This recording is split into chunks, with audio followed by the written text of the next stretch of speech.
నేను ఈ కేసు మొత్తం స్టడీ చేశాను. I will come to the point. Generally కోర్టులో మనం చేసిన తప్పు ఒప్పేసుకుని కోర్ట్ టైం సేవ్ చేస్తే శిక్ష తగ్గించే అవకాశం ఉంది. ఇదేమి మర్డర్ రేపో కాదు కాబట్టి సింపుల్గా ఒక 6 months జైల్ ఆర్ మన టైం బాగుంటే జస్ట్ ఫైన్తో కూడా బయటపడచ్చు. తప్పు ఒప్పేసుకోవాలా? నేను తప్పు చేశాను నీకెవరు చెప్పారు? నేను ఎవరిని క్షమాపణ అడిగే ఛాన్సే లేదు. నేను ఎవరి బుక్స్ కాపీ కొట్టలేదు. అవి నా సొంత కథలు. 2 ఏళ్ల క్రితం తెలుగు రైటర్స్ అసోసియేషన్లో రిజిస్టర్ కూడా చేశాను. ఆ ప్రూఫ్స్ నా దగ్గర ఉన్నాయి.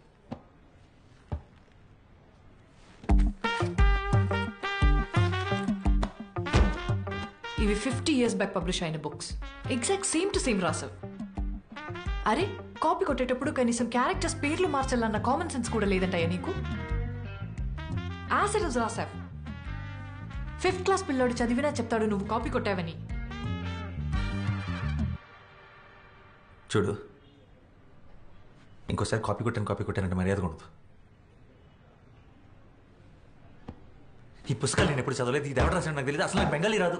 డాక్టర్స్ దగ్గర లాయర్స్ దగ్గర అబద్ధం చెప్పకూడదు. నిజం ఒప్పుకుంటే నీకే మంచిది.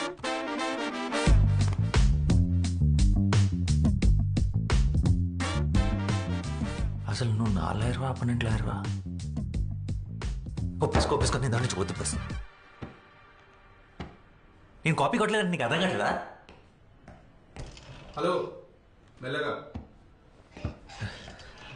నాకు అర్థమైతే సరిపోదు. కోర్టుకి కావాల్సింది ప్రూఫ్ నువ్వు కాపీ కొట్టలేదని. అది ప్రూవ్ చేయడం లాయర్ నీ బాధ్యత. ప్రూఫ్ చేయడానికి ఇందులో ఏం లేదు. ఎవిడెన్స్ నీకు అగేన్స్ట్ గానే ఉంది. నీవు అలాగా వచ్చి వేరే లాయర్ని పెట్టుకుంటావు. Okay, good luck.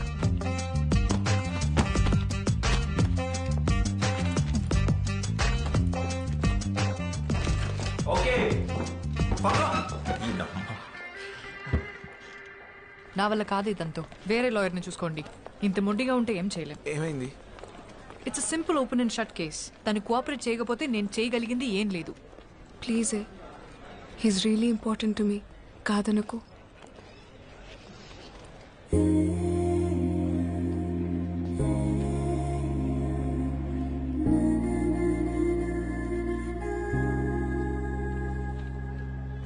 బా, ఏమవుతాడే నీకు? బాయ్ ఫ్రెండా? It's a long story. సర్లే, నాకెందుకు. నీకోసం తనకు మాక్సిమం బెయిల్ ఇప్పించగలను, కానీ ఈ కేసు మాత్రం టేకప్ చేయలేను. ఎందుకంటే అపోనెంట్ లాయర్ ఎవరో తెలుసా? కృష్ణమూర్తి. కోర్ట్ రూమ్ని టెన్నిస్ కోర్ట్లో ఆడుకుంటాడు. అతని మీద ఈ కేసు వాదించి గెలవడం ఇంపాసిబుల్. నా ఆఫీస్లో ఆయన ఫోటో కూడా ఉంటుంది తెలుసా? ఎందుకండి? He is my inspiration. ఎప్పటికైనా అంత పెద్ద లాయర్ అవ్వడమే నా ambition.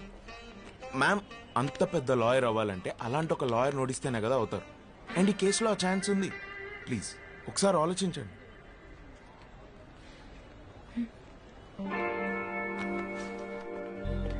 Copyright case OS number 234 of 2021. Complainant SR Publishers accused on Vasudev Ganta. Yes, proceed. Your Honor, na client SR Publishers దేశంలో కల్లా ఒక leading publishing house.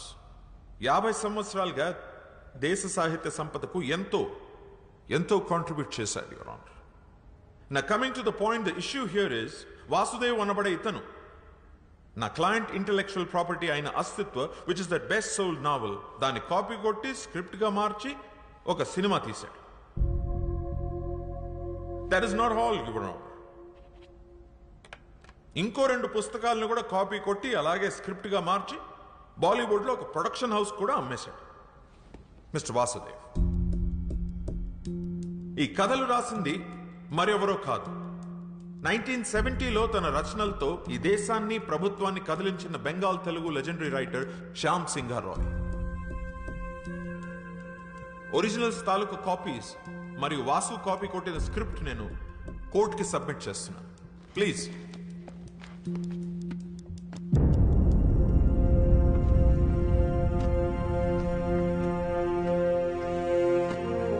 Your Honor, it's a colorable imitation of the original with the sole purpose of deriving profits.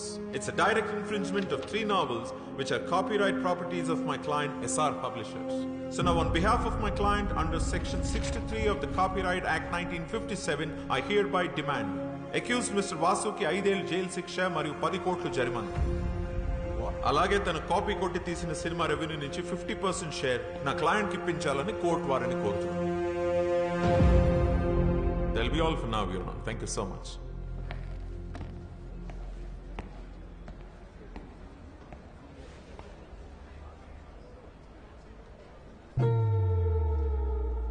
Defence దీనికి మీరేమంటారు? ఇప్పటికైనా ఒప్పేసుకో. Impossible. Your honour, ఇది ఒక falls accusation. నా client ఈ అక్యుజేషన్ ఒప్పుకోవట్లేదు. We plead not guilty. My client is innocent until proven guilty. 2 copies ని court వారు వెరిఫై చేయడం జరిగింది. 98% సేమ్ గా ఉంది. కాపీ కొట్టకుండా ఎగ్జాక్ట్ గా ఎలా రాస్తాడు? I don't believe it's a coincidence. తను తప్పు చేసాడు అనడానికి కోర్టుకి ప్రైమా ఫేసి ఎవిడెన్స్ సరిపోతుంది. Then how do you defend and prove your innocence? Sir అవి సేమ్ ఎందుకునే నాకు తెలియదు. నాకు తెలిసింది ఒకటే, నేనే పుస్తకాలు చదివి నా కథలు రాసుకోలేదు. నా కథలు నా సొంతం. నేను అబద్ధం చెప్పట్లేదు. కావాలంటే లై డిటెక్షన్ టెస్ట్కి నేను ready. What? No no no no, ఇదేం సినిమా కాదు. నువ్వు అడగానే లై డిటెక్షన్ టెస్ట్ ఇచ్చుకోవడానికి. Your Honor, పోనీ ఆ పనే చేద్దాం. అందరికీ టైం సేవ్ అవుతుంది. Let's go ahead with the lie detection test. Defence? That is the request from the defense, sir. Okay. Section 45 selection of evidence కింద ఫోరెన్సిక్ డిపార్ట్మెంట్ వారిని mister Vasudev మీద లై డిటెక్షన్ టెస్ట్ చేయడానికి అనుమతిస్తుంది.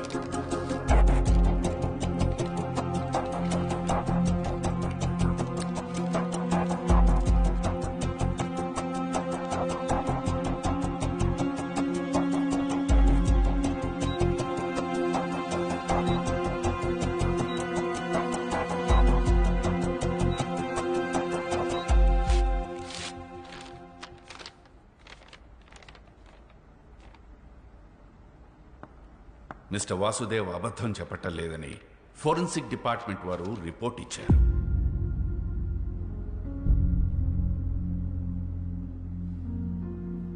యువర్ ఆనర్, లై detection test ని corroborative evidence గా తప్ప complete evidence గా తీసుకోలేము. I'm sure the defence is well aware about this. లై డిటెక్షన్ టెస్ట్ ని చీట్ చేయగల టెక్నిక్స్ కూడా లేకపోలేదు. ముద్దాయి సరైన సాక్ష్యాధారాలతో తను నిర్దోషులని ప్రూవ్ చేసుకోవాల్సి ఉంది. ఇంకా అప్పటి వరకు మిస్టర్ వాసుదేవ్ మీద ఉన్న చార్జెస్ అలానే ఉంటాయి. That's all, Your Honor. Your Honor, అది నిరూపించుకోవడానికి మాకు ఇంకాస్త టైం కావాలి. To look deep into the issue and gather more evidence. I also request for an unconditional bail for my client. Your Honor, I object to the unconditional bail. Overruled. Mister Vasudev కి ఈ court unconditional bail ఇవ్వడం జరిగింది. అలాగే further evidence submit చేయడానికి defence వారికి 3 రోజుల గడువు ఇవ్వడమైంది. Till then the court is adjourned. నేనైతే కాపీ కొట్టాడనే నమ్ముతున్నాను. ఇవాళ రేపు యంగ్ ఫిల్మ్ మేకర్స్ అందరికి ఇన్స్పిరేషన్ అనే పేరుతో వేరే వాళ్ళ కథలు తొప్పేయడం అలవాటైంది. ఇలాంటి వాళ్ళకి అనవసరంగా పేరిచ్చి ఎంకరేజ్.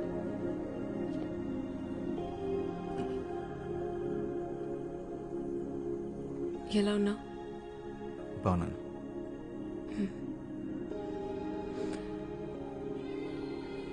ఆ షర్ట్ నీకు బాగుంది. నీ షర్ట్ వేసుకోగానే అరెస్ట్ చేశారు.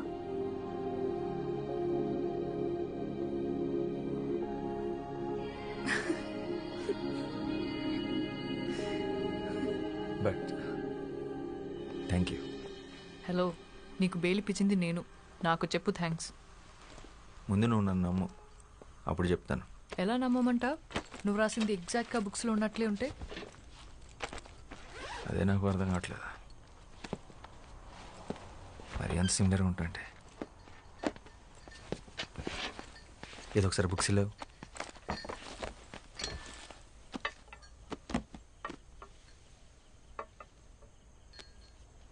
శ్యామ్ సింగ్ రాయ్. ఎస్ఆర్ పబ్లిషర్స్లో ఎస్ఆర్ అంటే సింగ్ రాయ్ అనుకుంటా. ఈ ఫ్యామిలీ గురించి నేను స్టడీ చేశాను. శ్యామ్ వాళ్ళ అమ్మ తెలుగు, నాన్న బెంగాలీ. వాళ్ళది లవ్ మ్యారేజ్. వెస్ట్ బెంగాల్లో సెటిల్ అయ్యారు. వీళ్ళు మొత్తం 4 బ్రదర్స్. అందులో ఆఖరివాడు శ్యామ్ సింగ్ రాయ్. వెస్ట్ బెంగాల్లో ఖరగ్పూర్ డిస్ట్రిక్ట్లో కాలికాపూర్ అనే గ్రామంలో జన్మించాడు శ్యామ్. తర్వాత కల్కటాలో చాలా famous writer and social activist అయ్యాడు. 1977 తర్వాత తనేమయ్యాడో ఎక్కడికి వెళ్ళిపోయాడో ఆ ఇన్ఫర్మేషన్ ఎక్కడా లేదు. ఒకవేళ చనిపోయింటే తన సమాధి కూడా ఎక్కడుందో ఎవరికీ తెలీదు. 1985లో మిగిలిన బ్రదర్స్ అందరూ ఒక మేజర్ కార్ యాక్సిడెంట్కి గురయ్యారు. చనిపోయిన ఆ ఇద్దరి అన్నయ్యల పిల్లలే ఇప్పుడు ఆ కంపెనీని నడుపుతున్నారు. వాళ్ళని మీద కేసు పెట్టారు.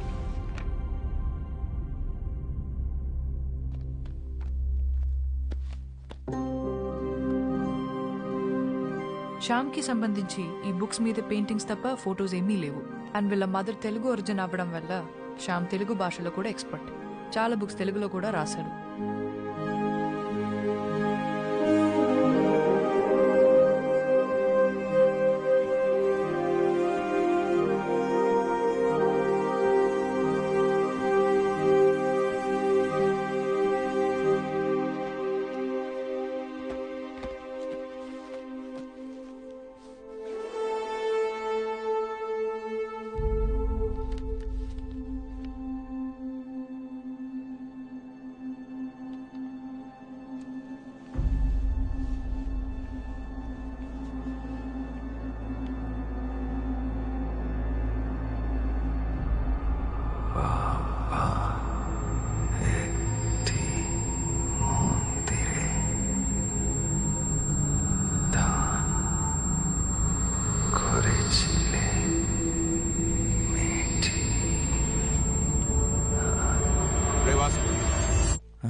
నీ చెవులోంచి మళ్ళీ బ్లడ్ వస్తుందిరా?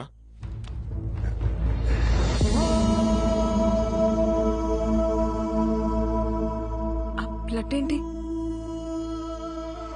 వీడు అప్పుడప్పుడు ఇలా జోన్ అవుట్ అవుతున్నాడు. అది జరిగినప్పుడు వాడికి ఏం గుర్తుండట్లేదు. అలా జరిగినప్పుడే ఇలా బ్లడ్ వస్తుంది. అదేంటి, ఎన్నిసార్లు ఇలా జరిగింది? చాలాసార్లు జరిగింది. మనం గొడవపడిన రోజు కూడా వచ్చింది.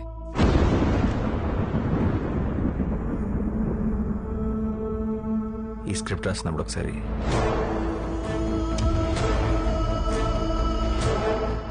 షూట్ అప్పుడు ఒకసారి